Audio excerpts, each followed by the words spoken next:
Hey there everybody, so I'm going to walk you through how we are going to complete project number 1. You are going to want to have out this file here along with the worksheet just so that you know all of the different requirements for the different artboards that we're going to be working on today. So I'm going to pull up our final version of the project. These are my examples. This is our artboard number 1. So this one should look exactly the same or just about the same. Mine is going to look slightly different than yours if you don't do one of the steps, which is fine. But they will look like this or similar to this when you are finished. If you open up your file and your artboards don't look like mine, so each one of these are an artboard. If yours doesn't look like mine, what you're going to want to do is you're going to go to the window menu here at the top and you're going to want to go to the word artboards. This will pull up your artboards and assets exports panels, and then you can go to this little icon down here, the rearrange artboards, or go over here to go and find rearrange all artboards.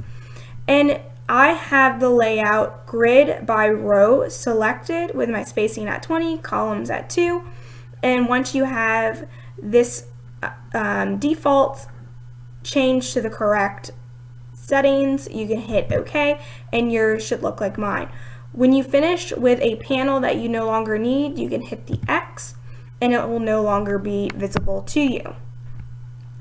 So I'm going to go ahead and start off by opening the project file.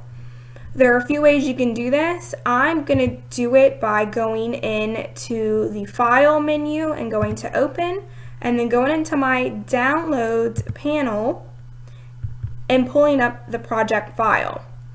You may just download it from Google Classroom and then click on the download and the bottom of your Google Chrome browser and it should open up Adobe Illustrator for you, or you may want to go into the file, which is going to be down here on your computer, and go into the downloads or wherever you have it downloaded at and open it from there. So there are a few different ways that you can do that.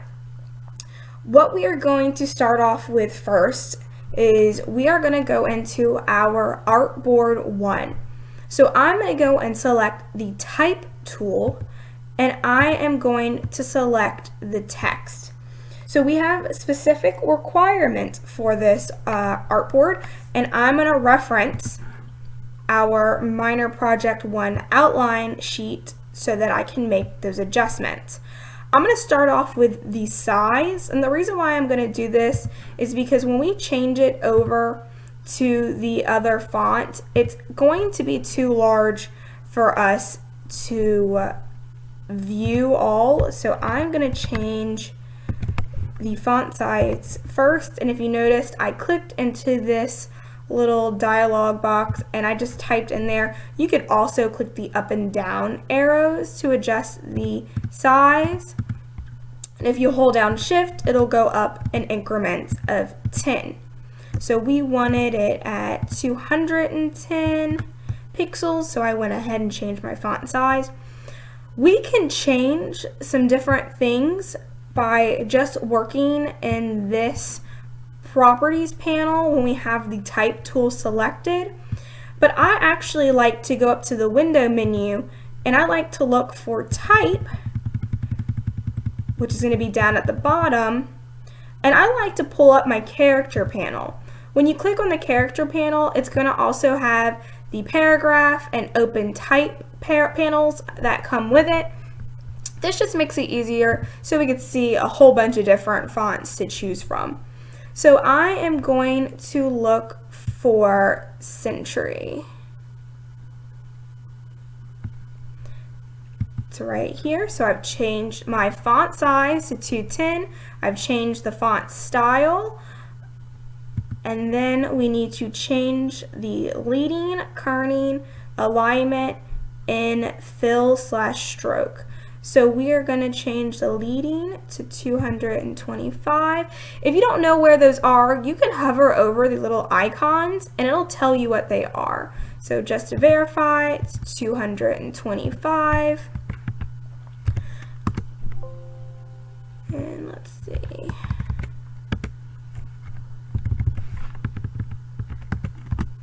So I adjusted it there.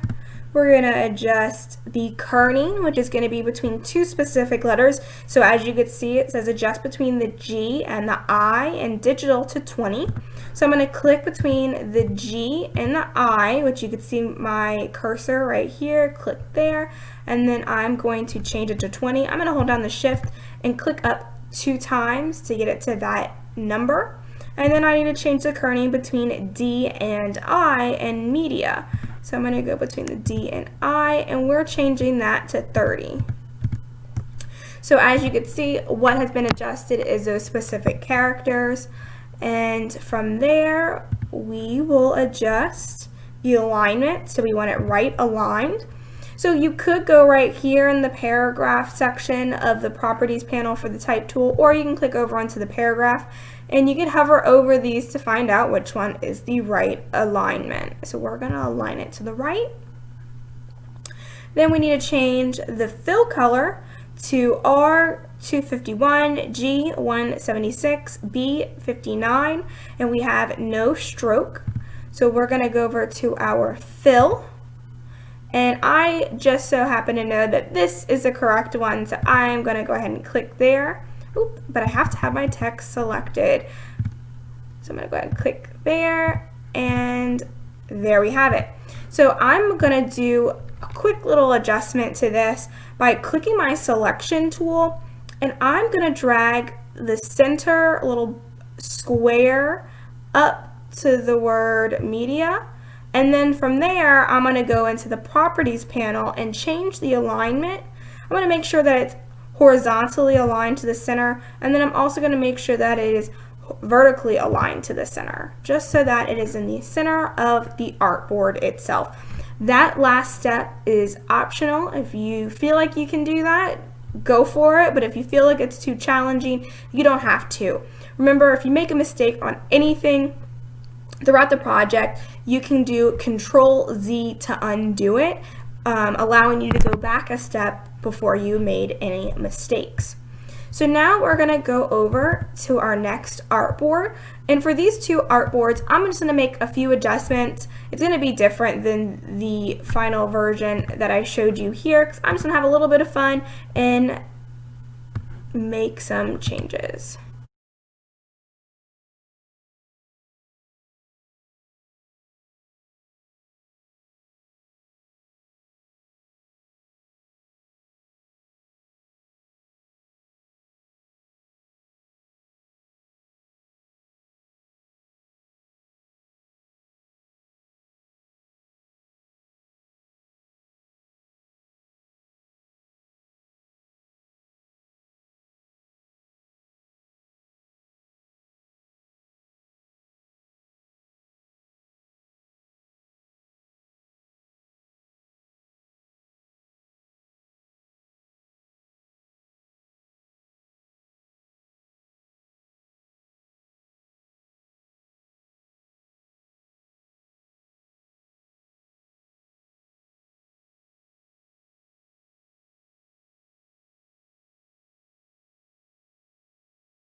Alrighty guys, and there you have it. So those are our 3 artboards completed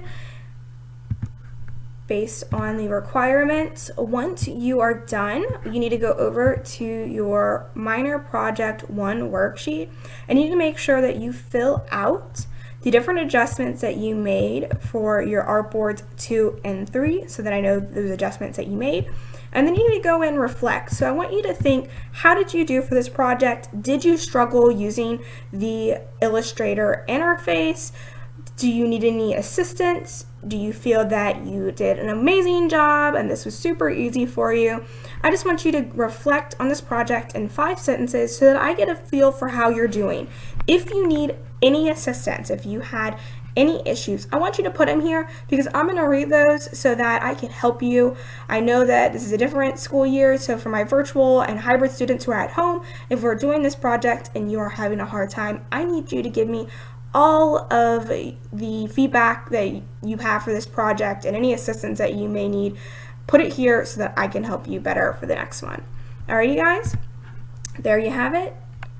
Go ahead and get started.